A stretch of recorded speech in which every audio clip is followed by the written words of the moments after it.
Are you stuck? Think about changing your focus. If you sometimes feel like you're stuck in the quicksand of life, you have a lot of company. We work, we fight, we try to do everything we can to reach a higher level of well-being, but it seems that the more we work, the more stuck we are. If you are approaching a Category 5 level of frustration, you can try 1.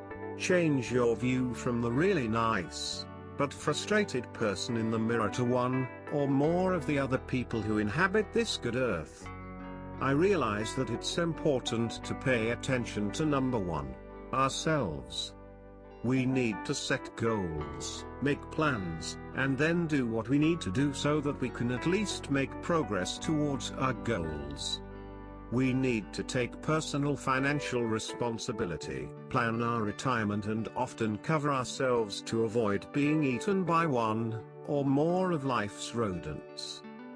But what often happens is that we become so focused on ourselves and our personal well-being that we end up building huge walls. We lose the ability, or even the desire, to see the big picture and the possibilities that life offers us. We become so focused on me that we sometimes begin to scrutinize even the most insignificant events to see if they can have an impact on our personal life. We become victims of ourselves. And to be perfectly honest, sometimes we are so busy that we lose sight of the goal we originally wanted to achieve. 2.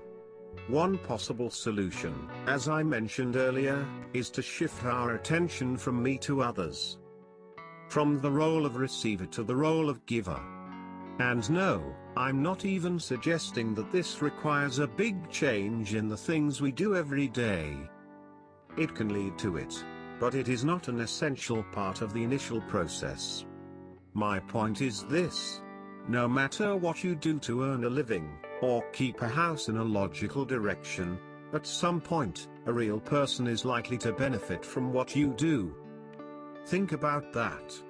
The work we do isn't just filling computer systems with information or helping machines work better. 3.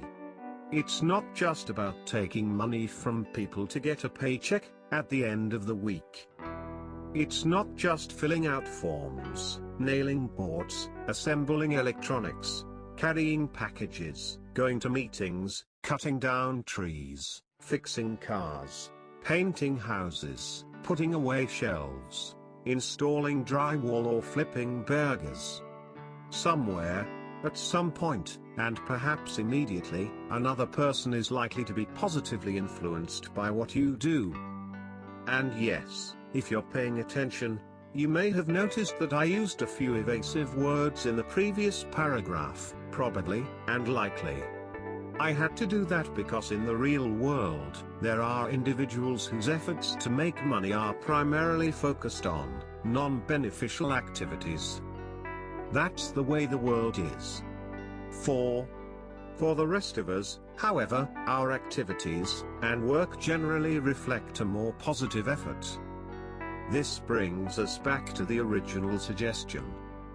If you're stuck in quicksand, take a few minutes to really think about people, the people who will be better, healthier, or happier because of what you're doing.